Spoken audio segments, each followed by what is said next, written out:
직장인을 둔 부모님들이 더 많이 들어오셨다라는 거예요. 두 가지로 좀 당황했습니다. 첫째는 광주 동북교회가 좀 연로해지셨다. 다음 세대를 좀 더 준비하셔야 될 필요가 느껴진다라는 부분 더하기. 또 하나는 요즘 자녀 교육을 누구한테 포커스를 맞춰야 되냐 하는 거였습니다.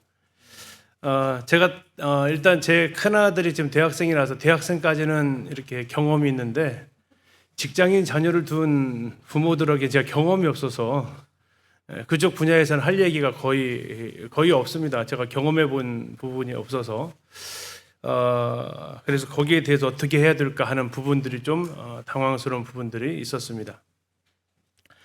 다만 여기에 혹시 손주 두고 계신 분들 계세요? 손자, 손녀들? 요즘 자녀 양육 세미나 가면 엄마들보다 할머니가 더 많이 오시는 거 혹시 아세요? 왜 그런지도 아세요? 자녀를 키우는 게 아니라 손주를 키우고 계시는 분들이 꽤 되세요. 그래서 정작 그 엄마 아빠가 오는 게 아니라 이건 내 문제야 하면서 할머니들이 좀 젊은 할머니들이 이렇게 오셔서 세미나를 듣기도 하십니다. 그래서 이제 이 자녀 양육의 이 말씀의 포커스를 어디에다 맞춰야 될까 하는 게 좀 고민이 솔직히 좀 됐습니다. 어떻게 맞춰야 될까? 그래서 이제 어제는 그 주제에 대해서도 이렇게 설문을 드리기도 했어요. 그런다 그 짧은 시간 안에 뭐 전체적인 패턴을 제가 바꿀 수 있는 것도 아니고 또 하나는 이제 성경에서 말하고 있는 기본적인 원리적인 부분들은 동일하기 때문에 다만 영유아, 미취학 아이들을 키우는 자녀들의 관점하고 또 초등학생, 또 중고등학생, 또 성인이 된 자녀를 둔 부모님의 관점은 확연히 다릅니다. 복음도 그 영혼들의 수준에 맞게 전달되어야 하지만 특별히 이러한 부분들에 있어서도 역시 유아들을 둔 부모, 또 초등학생 자녀를 둔 부모, 중고등학생 청소년을 둔 부모, 또 성인 자녀를 둔 부모, 거기에 맞춰서 이러한 내용들이 좀 전달되어졌으면 좋겠다 하는 소원함을 갖게 됩니다. 근데 뭐 계층별로 하기에는 너무 쉽지는 않고요. 왜냐하면 이제 여기에 대해서 연구되어진 바가 많지도 않고 대부분 그래서 자녀 양육 관련되어진 것은 이제 초등학교 이하의 자녀들을 둔 부모들이 주 대상이 되죠. 그 이유 중에 하나는 중고등학교 들어가면 손 놔버립니다. 이제 어차피 내 말도 안 들을 것이고 말도 안 타고 하면서 이제 무대책이 대책처럼 중고등학교는 이제 거의 손을 놓고 내 손을 떠나 보내는 경향들이 많고 성인 되면 뭐 더할 나위 없고 이제 애들이 나를 가르치려고 드니까 뭐 이런 일들이 벌어지면서 그쪽 분야에 대해서는 이렇게 말씀을 전하시는 분도 제가 별로 못 들어봤고 그런 책도 정말 쉽지는 않습니다. 그래서 오늘 5시간 전해질 말씀의 초점도 어쩌면 그 부분일 겁니다. 초등학생들까지. 그러나 중고등학생, 청년들을 둔 또 저희가 청년 대학생이 셋이에요. 제가 자녀들이. 그러면서 이제 느껴졌던 부분들이 간혹 언급은 되어지지 않을까 싶기는 하고요. 또 여기 이제 혹시 오후에 어떤 분들이 앉아 계실지는 모르겠습니다. 우리 청년들이 계시면 미리 자녀를 키우는 방법에 대해서 좀 준비를 하는 이런 시간들이 되면 좋겠다. 결혼도 준비가 안 되어 있는데 자녀 양육까지도 준비가 안 되면 결혼하고 아이 낳으면 정말 당황스럽게 이 상황들을 맞이해야 되기 때문에 그렇습니다. 오늘 제목 자체는 이제 성경의 눈으로 본 자녀 양육 이 관점을 가지고 살펴보려고 합니다. 성경의 눈으로 봤다라는 건 자녀 교육을 바라보는 관점도 참 다양하기 때문에 그렇습니다. 하나님 말씀 중심으로 성경에 나타난 그 중심으로 살펴보려고 합니다. 자녀 양육 세미나 하면서 제가 늘 고민 중에 하나입니다. 이 시간을 자녀 양육 세미나인가 부모 교육 세미나인가 그게 그건가 무슨 차이점이 있을까 혹시 광주 동북교회에서 자녀 양육 세미나를 계획을 하셨습니까? 부모 교육 세미나를 준비를 하셨습니까? 보통 교회 가면 현수막이 걸렸는데 여기 현수막도 안 걸려 있어서 제가 좀 초점을 잡고 가야 될 것 같아요. 자녀 양육 세미나를 기도하셨어요? 부모 교육 세미나를 기도하셨어요? 생각 안 해보시고 그냥 퉁 쳐서 하셨나요, 혹시? 대부분의 부모님들은 자녀 양육 세미나를 기대하세요? 아니면 부모 교육 세미나를 기대하세요? 그렇죠. 자녀 양육 세미나를 기대하시죠. 내가 뭘 변해, 네가 변해야지. 애들을 좀 어떻게 좀 변화시켜 볼까? 애들을 어떻게 좀 가르쳐 볼까? 이걸 고민하시지. 내가 좀 배워야 돼. 내 자녀 양육 방법이 난 너무 힘들어. 내가 부족해. 그런 부모님들이 많을까요? 적을까요? 많이 적어요. 그래서 문제는 애들이 안 변하는 것이 고민이지 내가 양육하는 방법에 대해서 고민하시는 부모들이 진짜 별로 안 돼요. 그래서 자녀 교육 세미나는 인기가 많은데요. 부모 교육 세미나는 안 가요. 내가 바뀔 게 뭐가 있다고 내 자식들이 문제지 하면서 고민을 한다 이거죠. 근데 어쩌면 자녀 양육을 하려면 누가 자녀 양육을 해야 돼요? 부모가 해야 되잖아요. 그럼 결국 이 자녀 양육 세미나는 누가 배우는 시간이냐? 부모들이 배워야 되는 시간인데 정작 부모들이 원하는 것은 내가 변화되는 것이 아니라 누가? 내 자식이 변화되어졌으면 좋겠다. 그리고 어떻게 하면 내 자식을 좀 변화시켜 볼까? 이게 더 큰 고민이다라는 거죠. 근데 혹시 예수님께서 십자가의 길을 가시면서 예루살렘 딸들에게 하셨던 그 말씀 혹시 기억하세요? 예루살렘의 딸들아 나를 위하여 울지 말고 그렇죠. 내 자녀들을 위하여 울라. 그것만 기억나시죠? 그 앞에 한 글자가 더 있어요. 너와 내 자녀들을 위해서 울라 그러셨거든요. 아닌 것 같으세요? 제가 보는 성경만 그렇게 나와 있는 것 같으세요? 주님이 말씀하신 것 예루살렘의 딸들아 나를 위하여 울지 말고 너희와 너희 자녀를 위해서 울어야 된다. 제일 먼저 누구를 위해서 울으라고요? 너를 위해서 울어라. 왜요? 부모가 울지 않으면 자녀 때문에 울게 되니까. 근데 정작 우리의 관심은 저도 마찬가지였습니다. 저도 지난번 결혼도 마찬가지였지만 어떻게 결혼해라도 가르침 받은 적이 없고 어떻게 부부생활 해야 된다라고도 가르침 받아본 적이 없습니다. 그냥 잘 살아라, 행복하게 살아라 이 말은 많이 들어봤는데 어떻게 사는 게 잘 사는 거고 어떻게 사는 것이 행복하게 사는 것인지를 가르쳐주지 않았다라는 거죠. 근데 자녀도 마찬가지예요. 자녀를 5 낳으면서 축하는 많이 받았어요. 때로는 걱정도 들었죠. 아이고 어떻게 키우려고 그래 혼자 벌어서 그런 이야기도 듣기도 합니다. 그런데 걱정하시는 분 치고 용돈 한번 지어주시는 분 못 받고 축복해 주시는 분 치고 어떻게 그렇게 길러야 돼 내가 경험해 보니까 이렇게 길러야 돼라고 가르쳐 주시는 분도 정말 없었습니다. 그런 가운데서 시행착오도 참 많이 했고 아이들한테 그래서 미안한 것도 많고 가끔은 그래요. 왜 하나님 나한테 자녀를 5이나 주었을까? 아내한테 얘기합니다. 왜 그랬을까요? 여보 우리가 자꾸 F학점 맞나 봐. 하나님이 첫째 키웠는데 보시고 아니다 야 너 다시 키워라. 그래서 둘째 주시고 둘째 키웠더니 또 아이 너 아니다 셋째 키워 다시 키워라. 그러다가 주님이 이제 잘 키웠나요 싶었는데 7년 만에 아니다 너 다시 키워야겠다. 넷째 또 주시고 5째까지 이렇게 주시는 것이 아닐까. 지금 키우면 잘 키울 것 같은데 생각했지만 또 반복되어지는. 왜? 어쩌면 내가 아이들이 자꾸 변화되기를 기대했지만 정작 내가 변화될 것에 대해서는 그다지 큰 관심이 가지 않았다. 제가 학교에서 아이들을 가르치지만 왜 공부 안 하냐라고 왜 이걸 모르냐라고 체근을 했지만 왜 아이들이 내가 이렇게 가르치면 모를까? 내가 이렇게 설명했는데 왜 아이들이 이해를 못할까 하면서 내가 가르치는 방법을 좀 바꿔볼까? 그 고민을 또 별로 안 하거든요. 해왔던 방식 그대로 하고 있고요. 통하든 안 통하든 그냥 아주 그냥 초지일관 밀어붙이고 있고요. 그럼 아이들은 변화가 없고 그러면 왜 아이들이 변화가 없지? 때로는 요즘 애들 진짜 말 안 들어. 요즘 애들 수업 시간에 집중도 안 해. 근데 솔직히 제 양심으로 그 아이들을 어떻게 변화시키는가에 대한 고민, 노력 이런 것들은 나에게 빠져 있지 않았는가 하는 그런 고민을 하게 되었습니다. 그래서 이 자녀 교육, 자녀 양육 세미나로 갈 거냐 아니면 부모 교육 세미나로 갈 거냐가 커다란 고민인데, 한편 감사한 것은 현수막에 아무것도 안 걸려 있어서 뭐 그냥 제가 방향을 잡고 가도 되지 않을까 싶습니다. 방향을 잡고 간다는 걸 보니까 뭐에다 초점을 맞출 것 같아요? 부모교육 세미나 오후에 참석률 확 떨어질 것 같죠? 자,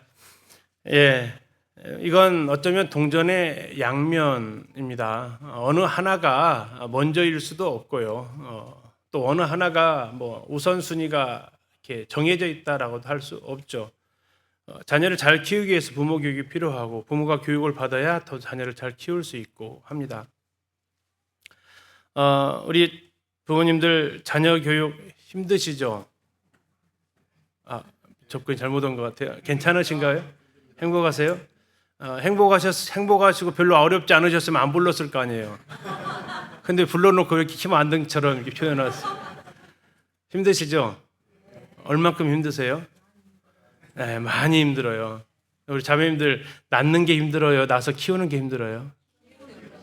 낳을 때 엄청 힘드셨잖아요. 그렇죠? 근데 낳아서 키우는 건 더 힘들죠. 자녀 교육 참 쉽지 않더라고요. 광주 우리 모친님들 말고 50대 전후로 자녀가 제일 많은 분이 누구세요? 이번에 그냥 1등 갈아치웠어요. 우리 선재형님 1등 하다가 그냥 1등 자리 넘겨줬어요. 몇 배로 힘들 것 같으세요? 4배로 힘들까요? 시너지 효과 있다라는 거 아세요? 그래도 제가 5이라서 위로를 받으세요. 가끔씩 저로 인해서 저희 가정으로 해서 위로 받으시는 부모님들이 꽤 계세요. 저희 교회 아들 3 키우는 집이 있는데 애들이 나가서 노는 게 다르잖아요. 흥부치고 와가지고 매일 빨래를 해야 되고 하다가 맨놈의 빨래를 매일 해야 하다가 갑자기 빨래 털면서 우리보다 많은 소영재님 집이 있지? 아이고 감사하자 하면서 위로를 그냥 드린 적 없는 위로를 받으셨더라고요. 참 자녀 양육이 쉽지 않습니다. 제가 이제 가끔 신세 한탄할 때가 있어요. 저에게도 이제 부담스러운 거죠. 제가 직장이 초등학교 교사입니다. 교사 가면 저를 쳐다보는 이번에도 19명의 눈동자가 있어요. 19명만 있는 게 아니라 그 부모들까지 더하면 50여 명 넘는 사람들이 쳐다보고 있죠. 그 아이들에 대한 감사한 것은 1년에 대한 부담이죠. 떠나보내야 되니까. 또 교회 가면요. 교회 가면 목회에 대한 부담이 또 찾아옵니다. 올해로 지금 15년째 이 장로 직분을 감당하고 있는데 교회 가도 참 편하지 않습니다. 집에 오면요. 좀 쉴까 하는데 또 집에서는 또 가장이라네요. 학교 교직 생활 28년, 장로로서 섬긴 지 15년, 가장 된 지 25년 됐습니다. 제가 근데 놀라운 것은 제가 다니는 곳은 이 3군데밖에 없거든요. 눈 뜨면 직장 갔다가 교회 갔다가 집에 오는데 가는 곳마다 참 부담을 가져야 되는 자리입니다. 저 3곳에 공통점이 있어요. 어떤 공통점이 저 3곳에 있는지 혹시 아세요? 박태영 장님은 2곳이죠, 그렇죠? 한 곳 없으시죠? 어떤 부담감이 있으세요? 어떤 것이 공통점이 있으세요? 자, 공통점이 뭐냐면요, 서로 전화하는 걸 싫어한다. 부모님들도 제가 전화하면 좋아할까요, 싫어할까요? 철컥하죠. 또 애가 무슨 일을 벌어졌나. 근데 혹시 아세요? 부모들이 저한테 전화해도 제가 덜컥 한다는 거? 요즘은 더 그렇죠. 서로 전화하는 걸 별로 원하지 않습니다. 교회 와서도 별로 원하시지 않는 것 같아요. 제 번호가 딱 뜨면 놀래신대요. 도대체 무슨 일로 또 전화를 하셨을까? 전혀 그럴 의도가 없는데 놀래신대요. 근데 혹시 아세요? 저도 놀란다는 거? 아마 우리 박태진 님 모르시겠습니다. 우리 이한진 님이나 조용훈 님 모르시겠는데 성도님들 전화 오면 반가우세요? 아니면은 무슨 일일까 생각이부터 떠오르세요? 먼저 떠오르시죠. 동병상련입니다. 왜 좋은 일로 전화 온 것은 별로 없거든요. 좋은 일로 막 형제님 기뻐해 주세요. 뭐 이런 일은 별로 전화를 안 하시거든요. 보통 힘들 때 문제 생겼을 때 전화 오니까 또 저도 그런가 봐요. 저도 어떤 상의할 일이 있을 때 문제가 있을 때 그걸 가지고 뭐 일 맡길 때 막 이렇게 전화를 하다 보니까 받는 거 원하지 않고 하는 거 원하지 않고. 근데 이제 아이들이 크다 보니까 저 아이들과도 비슷해지더라고요. 야, 이야기 좀 하자. 그럼 아이들이 어떻게 좋아할까요? 싫어할까요? 제 차가 카니발이거든요. 그래서 저 뒤에 의자를 눕히면 차박이 가능해요. 그래가지고 어느 순간은 아이들하고 시간 좀 보내야겠다 해가지고 아들들한테 야, 이거 2명이 누워서 잘 수 있거든. 아빠랑 차박 갈래? 잘 다녀오세요. 하더라고. 부담스럽다라는 거죠. 근데 혹시 그거 아세요? 다 큰 아들이 아빠 저 할 얘기 있어요 그러면. 이거 도대체 무슨 폭탄을 가지고 오는지 이 긴장감이 있다라는 거예요. 그래서 어쩌면 학교에 가서도 교회에 가서도 집에 가서도 참 쉬지 않죠. 왜요? 학교 가도 주세요 하고요. 교회에 가서도 상담해 주세요, 말씀 전해 주세요 하고요. 집에 가면 아이들은 용돈 주세요, 여보 부탁해요 하고요. 그래서 가끔 좀 불평하죠. 왜 자꾸 나한테 인출만 요구하냐. 인풋 좀 해줘라. 그런 이야기도 합니다. 이 부모라는 자리가 특별히 여기 계신 분들, 우리 성도님들, 부모라는 자리, 뭐 가장의 자리, 아빠의 자리, 또 엄마의 자리가 그렇게 썩 행복하기만은, 물론 행복합니다. 그러나 늘 행복하기만은 하지 않은 자리인 것도 맞습니다. 자녀에 대한 그 학교에서도 또 집에서도 이렇게 보면 자녀에게 우리 부모님들 만족하세요? 우리 자녀들의 모습에 만족하세요? 안 계시군요. 아무도 만족하신 분이. 세상에서 제일 만족을 채워주기 어려운 대상이 누군지 아세요? 그게 부모래요. 아무리 자식이 잘해도 부모 성에 차지는 않는데요. 자, 혹시 1번 하면 행복하시겠습니까? 학교 공부 열심히 해서 좋은 성적 받아오면요. 근데 이것만으로는 또 아니죠. 2번이죠. 친구들과 관계도 참 잘 어울려야 돼요. 그렇죠? 1번은 잘하는데 학교 갈 때마다 싸우면 그것도 속상해. 2번으로 만족하시는가 했더니 아니요. 2번까지 하면은 그다음 3번을 원해요. 운동도 잘해야 돼. 아프면 안 돼. 건강해야 돼 또. 4번 그것만 해서는 안 돼. 예절도 바라야 돼. 그래서 사람들한테 아이고 자식 잘 키웠네 이런 칭찬도 좀 받아야 돼. 5번 또 교육도 신앙생활도 잘해야 돼. 이런 게 어쩌면 부모들의 마음이다 보니까 제가 왜 6번 안 썼을까요? 끝도 없어요. 저거 쓰면 또 그냥 끝날 줄 아세요? 사람이 99개 가졌다고 해서 만족하는 게 아니라 100을 채워야 만족이고 100 뒤면 만족한 줄 아세요?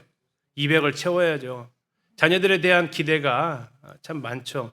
그래서 우리 엄마들 아이들 우유도 신경 쓴다고 하지 않습니까? 그래서 아이가 낳았을 때 보통 먹이는 우유가 뭔지 아세요?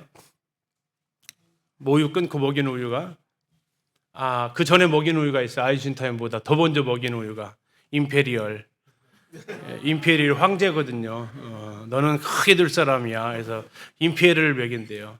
그 다음에 이제 아이가 자라는 거 보면서 약간 임페리얼까지는 못 가겠다 싶으면 그 다음 먹이는 우유가 아인슈타인 우유를 먹인대요. 너는 천재는 돼야지. 천재 같아. 하면서 기대를 한다는 거죠. 그러다가 좀 더 잘하는 거 보고 아인슈타인 정도는 안 될 것 같다 그러면요. 서울 우유를 먹인대요. 왜 서울 우유 먹일까요? 서울대라도 가야지 너. 근데 하는 거 보니까 또 영 양이 안 차. 그럼 그 다음 뭐 먹인지 아세요? 연세 우유 먹인대요. 연세대라도 가라고. 그러다 보니까 이게 싹이 잘 안 나오네. 그 다음엔요. 건국 우유를 마신대요. 인서울이라도 해라 제발. 서울이라도 들어가라. 그 다음에 또 안 되면요. 매일 우유 마신대요. 매일매일 학교나 잘 다녀라. 근데 또 자꾸 아프면 튼튼 우유 마신대요. 그냥 건강만 해라 그냥. 이것이 어떤 부모들의 끝없는 자녀들에 대한 어떤 기대, 욕구, 이것으로 인해서 참 쉽지 않은 그런 시간들이 또 우리에게 자녀들과 관계 속에서 주어지죠. 제가 큰아들한테 면박을 좀 당한 일이 있습니다. 큰아들이 이제 벌써 25이 됐는데, 한 번은 그렇게 이야기를 해요. 세미나 때 가족 얘기 안 해야 되는데 이번 녹화해도 된다고 했는데 참. 예, 그 아들들이 아버지의 인정을 받고 싶은 욕구가 있어요. 그거 말할 때는 참 제가 아빠 저 이번에 뭐 이렇게 전청에서 뭐 찬양 사회 맡았어요. 그러면 제가 그때 뭐라고 말해줘야 될까요? 뭐라고 말해줘야 될 거 했고요. 제가 뭐라고 말했을까요? 교만하지 마라. 겸손하게 해라. 아빠 그냥 잘해라. 아이고 대단하다 멋지다. 그냥 그렇게 말해주면 안 돼? 거기서 그렇게 맡았다고 하면 꼭 겸손하게 해라. 기도하면서 해라. 그건 내가 알아서 할 수 있는데 꼭 아빠는 꼭 그렇게밖에 말이 안 돼? 그러다 보니까 이제 지가 자기 자화자찬을 해요. 자화자찬. 왜? 근데 그거 보면서 걱정이 많이 됐어요. 저렇게 하면 교만해지는데. 근데 이제 요 근래 들은 생각은 그래요. 안쓰럽죠. 저 녀석이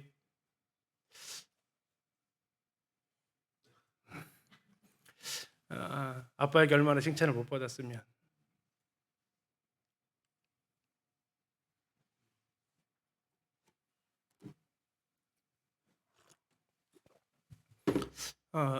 격려받고 싶은데 그걸 못 받았으니까 지가 하는 건 아닐까 하는. 그래서 요 근래는 좀 미안해요. 그럼 안 해야 되잖아요. 또 비슷한 상황하면 한두 번은 좀 참았다가 또 해요. 또 넘어지는 거 금방이야 이렇게. 사람 앞에 서는 것보다 하나님 앞에 네가 먼저 서야 돼. 그런 잔소리를 자꾸 해요. 이게 뭐 미워서 하는 거 아니잖아요. 사랑해서 하는데, 근데 이 아이는 아빠한테 이제 그 말이 듣고 싶었던 게 아니잖아요. 자녀를 위한 참 무한한 기대. 아빠보다 더 잘 되었을 때 유일하게 기뻐할 수 있는 사람이 어쩌면 자식 아닙니까? 제가 대학생 세 아들이 있는데 세 아들은 저보다 다 키가 커요. 기분이 나쁠까요? 좋을까요? 엄청 좋아요. 비록 우러러 보고 말하긴 하지만 다 180이 넘다 보니까 우러러 보는데 전혀 기분 나쁘지 않아요. 나보다 더 잘 되는 것에 대해서 누구보다 행복해요. 그런데 그 아들이 정말 아빠는 만족시키기 힘든 사람이야. 그 말이 참 그랬습니다. 제가 자녀 교육에 대해서 말할 수 있는 사람이 아니다라는 거죠. 너 잘 키웠냐라는 거예요. 잘 키우지 못했습니다. 솔직합니다. 가끔 학교에 있다 보면 정말 며느리 삼고 싶은 애가 있어요. 어쩜 저렇게 심성이 곱지? 어쩜 저렇게 참 예쁘게 컸지? 하는 아이들이 있어요. 그래서 부모님 전화 오면 정말 진심으로 아니 어떻게 키우셨어요 아이를? 애가 이렇게 예쁘게 행동하고 예쁘게 말을 해요. 심성이 참 저렇게 좋아요? 물어볼 때도 있어요. 근데 그 아이랑 또 우리 아이들 견주면 우리 아이는 항상 또 부족한 것 같죠.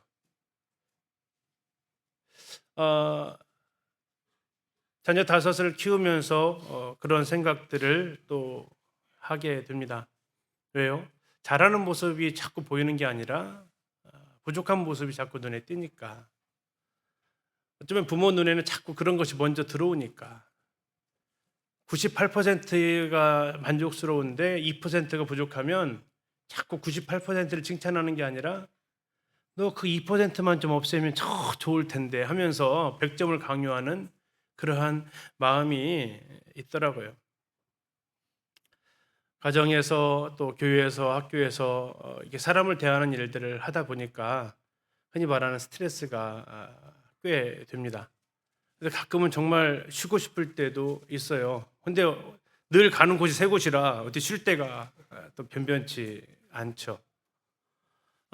그러나 그 안에서 쉬지 못하면 결국 못 쉰다는 거잖아요. 그래서 학교에서도 마찬가지고 교회에서도 마찬가지고 가정에서도 마찬가지고 어쩌면 내가 나를 못 쉬게 만드는 건 아닐까 하는 생각도 해보게 됩니다. 만약 그 세 곳이 다 쉴 수 있는 곳이라면 저에게는 정말 삼중 부담이 아니라 삼중 행복이 되겠죠. 그래서 어느 순간은 이제 학교에서 그 아이들에 대한 것들을 좀 여유가 생겼습니다. 제가 잘하지 않는 것이 나이가 들면서 교직생활 늘어나면서 잘하지 않는 것이 큰 소리로 말하는 것이 많이 줄었어요. 정말 제가 봐도 많이 줄었어요. 기다려줄 줄 알게 됐어요. 학교에 가서. 근데 이게 집에 가면 잘 안 된다라는 거, 이게. 자식들에 대해서는 또 잘 안 되고. 그러나 이제 그런 부분들에 대해서 다시 이렇게 또 주님 앞에 내려놓고 또 때론 주님 안에서, 가정 안에서 아이들로 인해서 행복을 누리는 것이 얼마나 많은 거에 대해서 생각하면서 또 감사가 됐죠.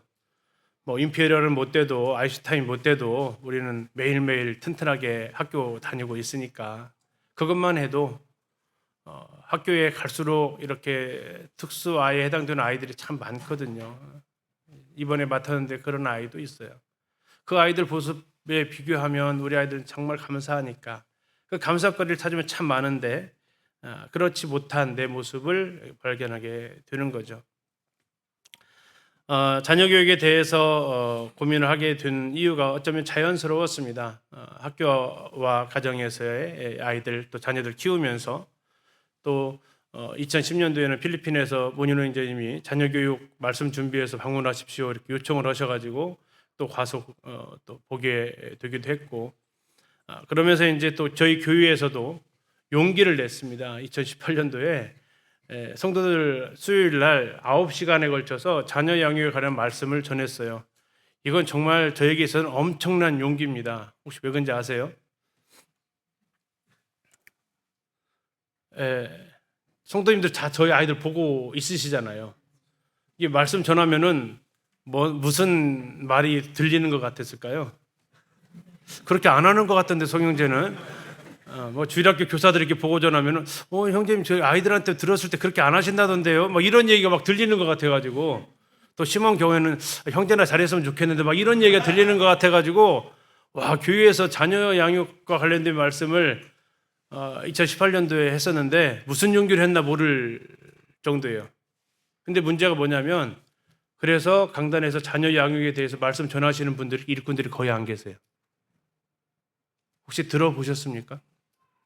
광주 동북교회 있으셨어요? 저같이 무모하신 분이 혹시 계셨나 해서 거의 없습니다. 진짜 없더라고요. 없어서 했고요. 강사를 초빙해서 듣고 싶은데 그쪽 연구를 거의 안 하셨어요. 그래서 필요는 하겠고 해야겠다. 해야 되겠는데 못하겠다. 그런 고민 가운데 있을 때 주님이 말씀을 하나 주셨습니다. 같이 한번 읽겠습니다. 시작.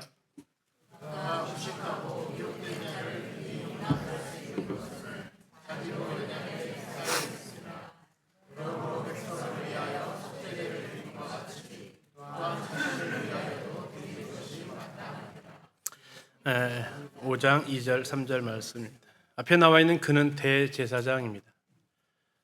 대속죄일의 대제사장은 속죄의 이스라엘 백성을 향한 속죄의 제를 드려야 됩니다.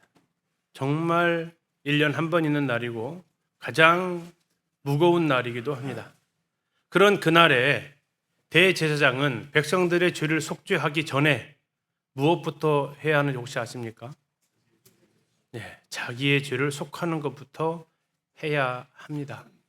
먼저 자기를 위한 속죄의 제부터 드린다라는 거죠.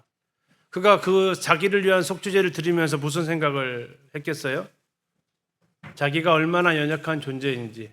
비록 옷은 세마포 옷을 입고 대제사장의 역할을 하기는 하지만 나 역시도 연약한 죄인이고 나 자신도 하나님 앞에 온전하지 못한 사람이고 하나님 앞에 설 수 없다라는 걸 자기를 위한 속죄제를 드리면서 대제사장은 먼저 하나님 앞에서 자신의 모습을 보았다라는 겁니다. 그래서 그가 대제사장이 무식하고 미혹된 자를 용납할 수 있었다라는 겁니다. 왜요? 나 자신도 연약에 휩싸여 있기 때문에. 그런데 대제사장이 나도 죄인이야. 나 못해. 나 이거 너희들을 위해서 속죄제를 내가 드린다고? 나도 얼마나 하나님 앞에 설 수 없는 사람인데 그냥 너희들 알아서 해 하고 대제사장이 그 직무를 안 해버렸다면 어떻게 됐을까요? 하나님은 왜 대제사장에게 백성을 위한 아사셀 염소 드리는 그런 속죄보다 너를 위한, 너를 향한, 너에게 대한 속죄제를 먼저 드리도록 하나님은 대제사장에게 그 요구를 하셨을까 하는 거였습니다. 그건 다른 게 아니고 네가 얼마나 연약한지를 네가 알아야 그들을 위해서 속죄제를 드리면서 뭐 할 수 있다고요? 그들을 받아줄 수 있다. 정말 이 문제 많은 백성들, 얼마나 많은 사람들이 자신의 속죄제를 드리기 위해서 제가 무슨 죄를 지었습니다. 제가 지었습니다 하면서 왔을 때 그들을 용납해 줄 수 있는 그 힘이 어디서 왔을까요? 나도 연약에 휩싸여 있다라는 걸 알았을 때 온다라는 거죠. 한번 상상해 보세요. 속죄제를 데리고 오는데 자네 어제도 오지 않았나? 오늘 또 왔어? 그러면 예, 제가 또 그렇게 또 잘못을 했습니다. 내일은 오지 말게 해. 했더니 내일 또 와. 그 다음날 또 와. 또 왔어. 이게 뭡니까? 무지하고 미혹된 자의 모습. 그런데 그렇게 말하지 않고 그를 용납해 줄 수 있는 힘이 어디서 나오느냐? 나도 자네와 동일한 연약한 인간일 뿐이야. 내가 이 일을 하고 있을 뿐이지 나도 연약한 사람이야. 그래서 그가 백성을 위해서 속죄제를 드릴 수 있었다라는 거죠. 그러기 위해서는 먼저 나를 위한 속죄제를 드려야만 했고, 자녀 양육을 잘해서 한 것이 아닙니다. 자녀 양육을 잘해서 저처럼 하십시오라고 이 자리에 서서 말씀드릴 수도 없습니다. 어쩌면 제가 연약에 휩싸여 있기 때문에 그런 자녀 교육으로 힘들어하시고 어려워하시는 부모님들이 어떠한 마음일까를 앞에서 말씀드렸듯이 5을 키워보니까 조금은 더 알 수 있을 것 같아서, 그것도 5을 키우는데 아들을 4을 키우다 보니까 확실히 좀 더 힘들기는 해요. 아들들이 학교에서 제가 아이들을 키우면 선생님들 반응이 남자 몇 명, 여자 몇 명 이게 나오거든요. 남자가 많다 그러면 한숨이 나와요. 네. 그러다 보니까 그래, 내가 실수했던 것이 더 많으니까, 내가 시행착오 겪었던 것들이 더 많으니까 그런 어려움을 겪는 분들에 대해서 판단하지 않을 수 있지, 그런 어려움을 겪는 분들에 대해서 비판하지 않을 수 있지 하는 그 마음. 그래서 우리가 함께 연약에 휩싸여 있는 우리가 하나님 앞에 속죄제를 통해서 나아갈 수 있음과 같이 한번 우리 자녀들을 위해서 나아가자라는 거죠. 또 하나는 하나님 앞에 정말 아이들 사춘기 지나갈 때 사춘기가 끝난 것 같은데 또 돌아오는 것 같기도 하고요. 어쨌든 이 아이들을 키우면서 하나님 앞에 그랬어요. 하나님, 저 진짜 힘들어요. 아까 했던 대로 가는 곳마다 맨날 달라고만 해요. 그런데 뭐 달라고 하는데 꼭 마치 죄인처럼 줘야 돼요.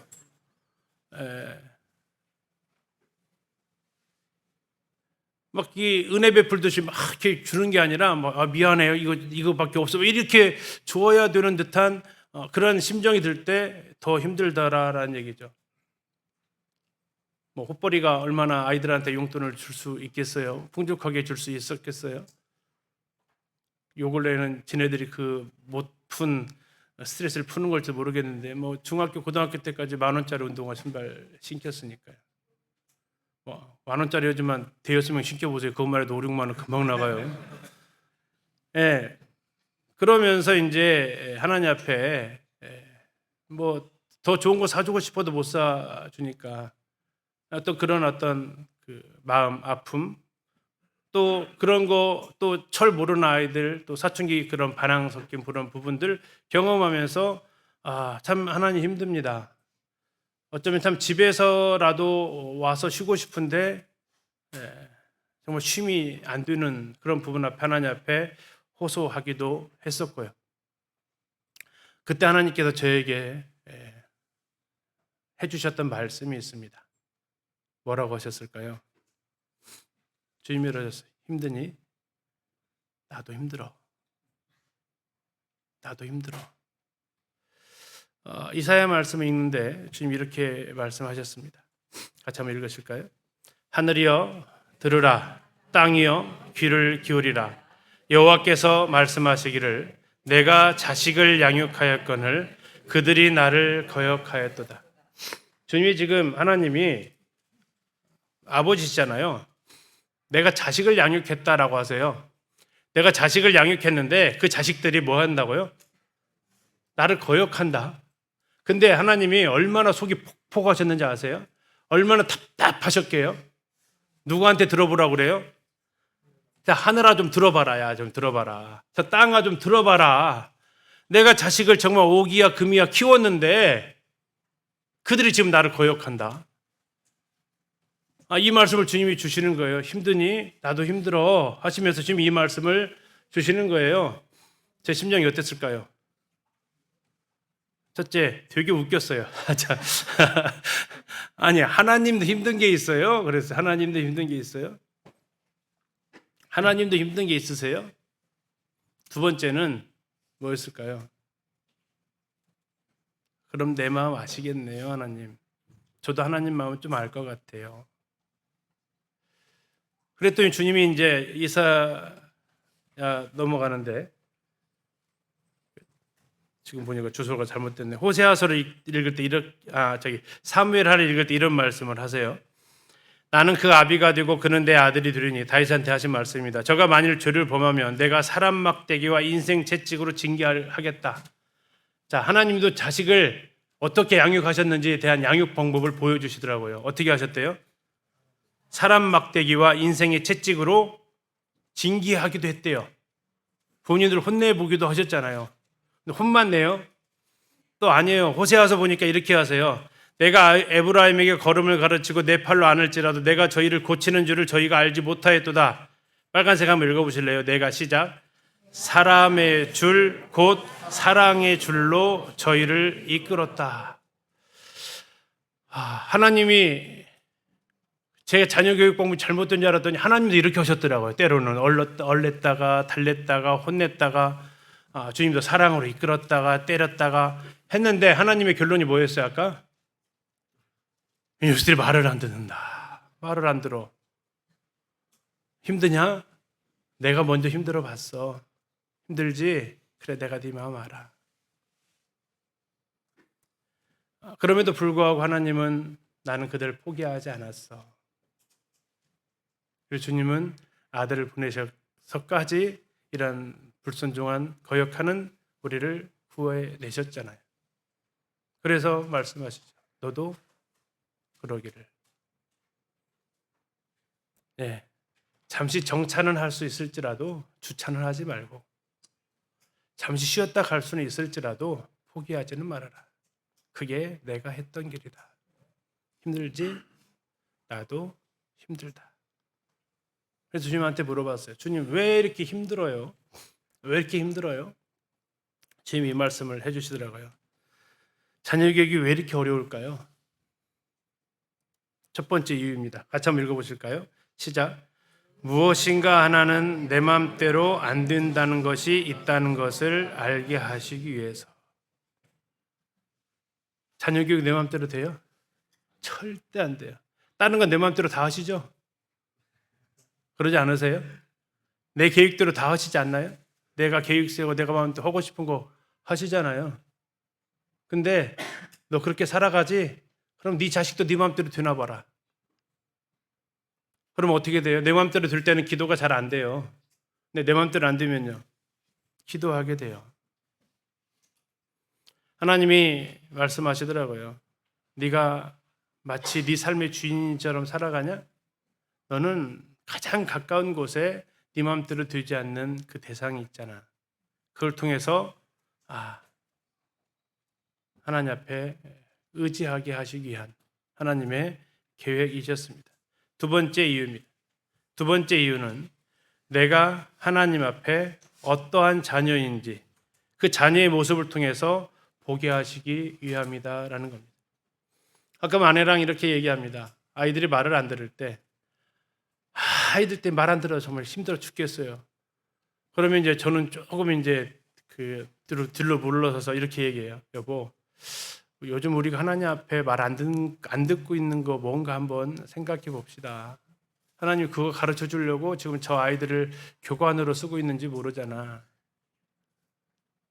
네가 지금 하나님 앞에 불순종하는 게 있는데 네가 모르니까 네 자식 통해서 내가 가르쳐 줄게 하는 그 모습을 생각나게 하셨습니다. 내가 하나님 앞에 어떠한 자녀인지 자녀의 모습을 통해서 보여주시기 위함이었다라는 거죠. 나는 하나님 앞에 어떠한 모습입니까? 이것이 주님께서 우리 자녀들을 통해서 이게 네 모습 아니니 하는 것, 이것을 어쩌면 알려주시기 위함이죠. 어쩜 너는 이렇게 네 맘대로 해? 네 하고 싶은 대로 해? 그걸 통해서 뭘 가르쳐 준다고요? 내가 내 맘대로 하고 있고 내가 하고 싶은 대로 살아가고 있구나라는 걸 자녀들을 통해서 나한테 가르쳐 주시는 것은 아닐까. 이것이 주님께서 자녀 교육을 통해서 왜 어려운지를 저로 깨닫게 해주셨던 부분입니다. 그러면서 이제 우리가 생각하는 것은 나는 과연 그러면 어떠한 부모인가 하는 겁니다. 어떠한 부모인가 하는 것은 내가 하나님을 어떻게 바라보고 있는가를 보여주는 그 거울이기도 합니다. 어쩌면 내가 자녀에게 하는 그 모습은 내가 하나님에 대해서 어떠한 생각을 가지고 신앙생활을 하고 있는지에 대한 모습이라고 생각이 되어집니다. 네 가지의 부모 유형을 어느 책에서 이렇게 이야기를 합니다. 첫 번째 유형의 부모는 방임형입니다. 무슨 단어처럼 보이세요? 뭘 하든 말든 간섭하지 않는 부모죠. 자녀가 어디서 무엇을 하든지 별 간섭하지 않고 자유를 주는 부모의 모습입니다. 특별히 맞벌이 경우가 많을 때 자녀들과 함께하는 시간이 부족하다는 이유로 자녀들에게 용돈 주면서 엄마가 늦게 와서 미안해, 아빠 일정 때문에 함께하지 못해서 미안해 하면서 용돈 지어주고 또 아이들이 사달라는 거 다 사주는 그러한 모습이죠. 마치 열왕기상 1장에 나와 있는 다윗이 아도니아에게 했던 것처럼 한 번도 그를 섭섭하게 한 일이 없었다라는 그 모습. 어쩌면 이 모습으로의 부모의 모습은 아닌가. 내가 자녀들의 삶에 뭐 그렇게 깊숙이 개입을 해. 지가 알아서 하면 다 돼. 알아서 다 깨닫게 되고 알아서 다 커. 어쩌면 이렇게 생각하는 부모의 모습은 하나님 앞에서 그렇게 나를 좀 대해주세요라는 그러한 가치관으로 살아갈 때 이런 모습이 나타날 수 있습니다. 하나님 우리의 삶에 개입하는 거 좋으세요? 싫으세요? 침묵은 금입니까? 하나님 내 삶에 개입하는 거 좋으세요? 싫으세요? 진짜 좋으세요? 진짜 좋으세요? 진짜. 그렇죠. 안 좋을 때도 있죠. 혹시 안 좋을 때가 더 많지 않으세요? 네. 어쩌면 우리 애들의 모습이 아이들의 삶 속에 표현되어질지도 몰라요, 이게. 그러나 하나님은 그렇지 않으시잖아요. 예. 두 번째 부모의 모습은 과잉 보호형입니다. 아까하고는 전혀 딴판인 부모의 모습이죠. 자신이 어릴 때 가난했으면 돌봄을 받지 못했으면 이로 인한 고생을 해봤기 때문에 자녀들에게는 원하는 대로 해주고 모든 면에 지나치게 보살피고 대신해주는 이런 방식. 자녀들이 어떤 새로운 걸 스스로 해본다고 할 때 자꾸 걱정이 되고 그래서 못하게 하거나 내가 대신해 주려는 이러한 형태의 모습. 어쩌면 이것은 하나님 앞에 모든 걸 다 그냥 어리광 부리는 이러한 모습에 내 그 가치관이 자녀에게 투영되었는지도 모르겠습니다. 심지어는 아이 과잉보호하는 부모들 보면 4살, 5살 되어도 숟가락 들고 쫓아다니기 시작하고 있어요. 모든 걸 다 해주려고 합니다. 지금 초등학교 1학년들 입학을 하면 부모들의 유형이 딱 갈려요. 지금까지도 교문 앞에서 기다리는 부모들이 있고요. 어느덧 이제 학교는 네가 알아서 가서 네가 알아서 와, 다 가르쳐줬어, 이제 네가 해 하고 자녀에게 맡기는 부모가 계세요. 어떤 부모가 더 나을까요? 제가 막 의도용으로 두 번째처럼 이야기를 한 것 같은데, 예, 안 놓이는 거죠. 마음이 안 놓여요. 심지어 2학년까지 교문 앞에 데려다 주더라고요. 출근 오는 길이 아니에요. 그냥 데려다 주고 가야 내가 마음이 편해요. 과잉보호형 부모들의 특징이 그겁니다. 그래서 어쩌면 그렇게 해야 내가 편해, 속이. 그렇게 해서 하는 모습이 있죠. 세 번째가 상당히 많은 형인데요. 술수형, 어떤 부모일까요? 네, 거래하는 부모입니다. 자녀들의 수용 가능한 요구나 행동을 대상으로 흥정하기를 좋아합니다. 부모들이 돈, 선물 또는 술수를 써서 자녀들을 일시적으로 통제하고 싶은, 자녀들의 내적인 마음의 태도가 아니라 외적인 행동에 더 관심을 기울이는 이러한 모습들이죠. 보편적으로 이렇게 표현합니다. 너 이거 하면 이거 하면 내가 줄게 하는 형태의 모습이죠. 자, 한번 1, 2, 3번 중에서 잘 한번 골라보세요. 1번, 너 이거 하면 내가 줄게. 2번, 네가 이거 했으니까 내가 이거 줄게. 3번, 네가 만약에 이렇게 안 한다면 내가 이걸 줄게. 난 어떤 걸 많이 쓰세요? 1번이에요? 2번이에요? 3번이에요? 다 쓰는가요? 자, 하나님의 방식은 뭔가 한번 잘 생각해 보세요. 하나님의 방식은 이거 하면 줄게요? 아니면 이거 했으니까 주는 거예요? 했으니까 주는 거예요. 근데 했으니까 주는데 늘 주는 건 아니에요. 하나님이 주고 싶을 때 주세요. 이게 자녀 교육의 하나님의 가르쳐 주신 방법이에요. 근데 우리는 이걸 잘 안 쓰고요. 당장 지금 이걸 하게 하고 싶어요. 그러니까 하게 만들기 위해서 먼저 제시해 주는 것은 술수예요. 거래한다고요. 너 큐티하면 내가 자유시간 줄게 하는 거예요. 그럼 아이들은 뭐가 주 목적이냐면 자유시간이 목적이 해주는 거예요. 마음은 안 변했어요. 그런데 그냥 네가 하나님 말씀 먼저 읽었구나. 그럼 너 이제 나머지 시간 자유롭게 써 하는 것과는 그게 그건 것 같아도 완전히 다르다라는 거죠. 흥정하지 말라는 겁니다. 잘한 것에 대해서 칭찬하고 보상해 주는 것은 주님께서 말씀하신 길이기도 해요. 이게 흥정하는 거 약속은 좀 다릅니다. 먼저 그의 나라와 의를 구하면 모든 걸 너에게 더해 주신다. 지금 흥정하신 거 아닙니까? 그거 아니고요. 그건 약속이에요, 약속. 그런데 우리가 뭐 하려고요? 이거 하면 줄게 하고 달랑달랑 보여주면서 그렇게 하게 되면 우리는 아이들한테 거래하게 된다라는 겁니다.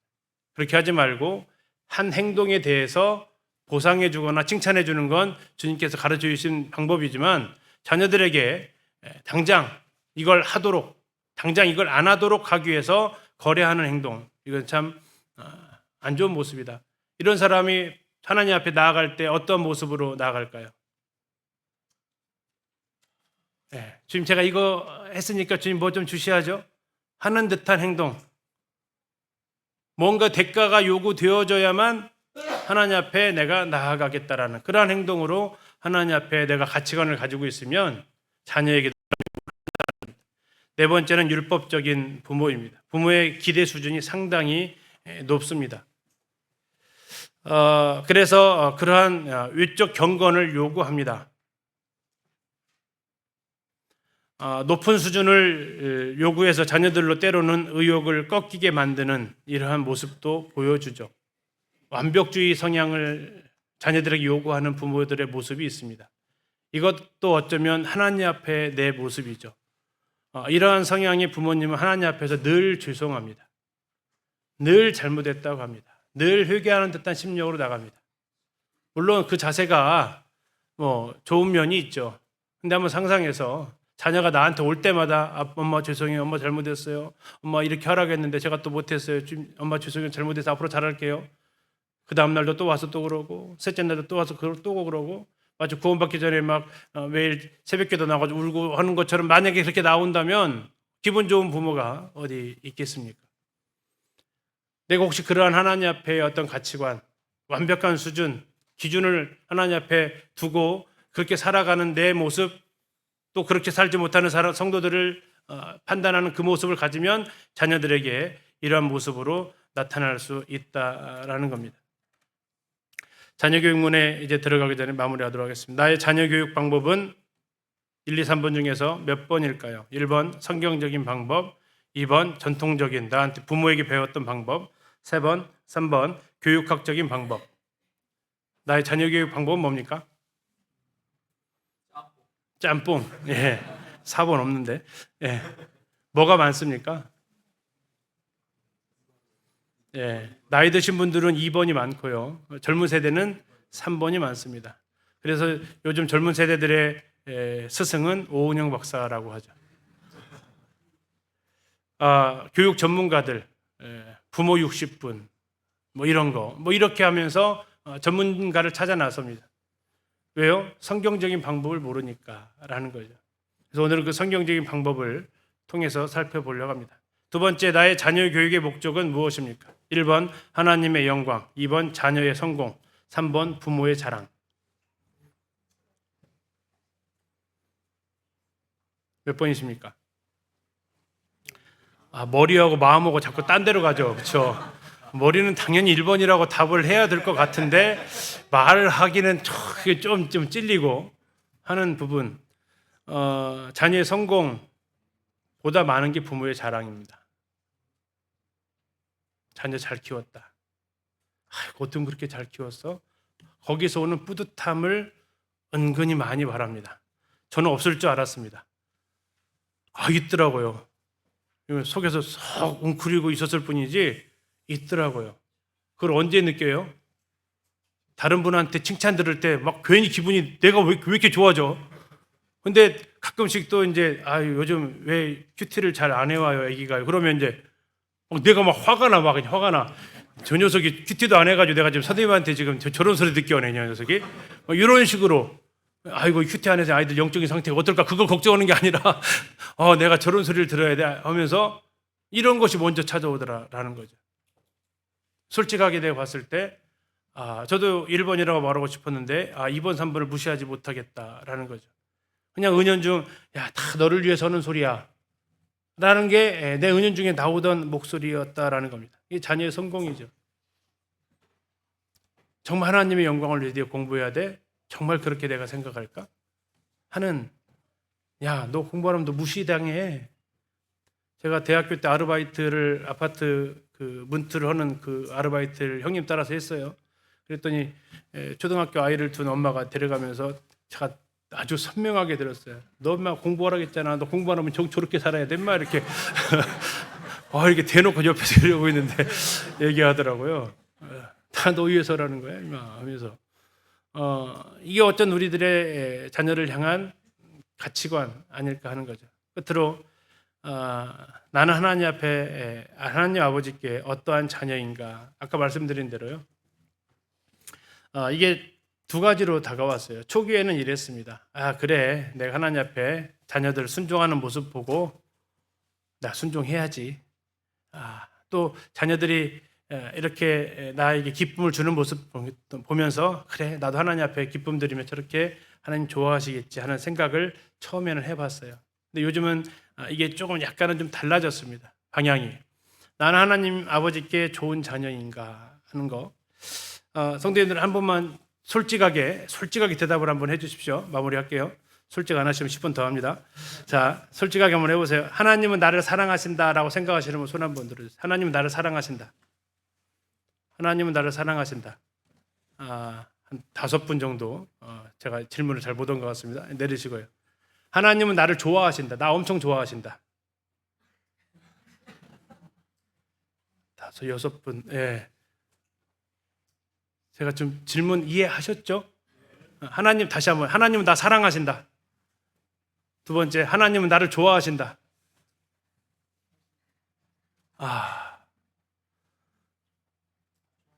예, 좋아하신다? 예, 이제 깨달으셨어요? 이게 솔직히 제 모습이었어요.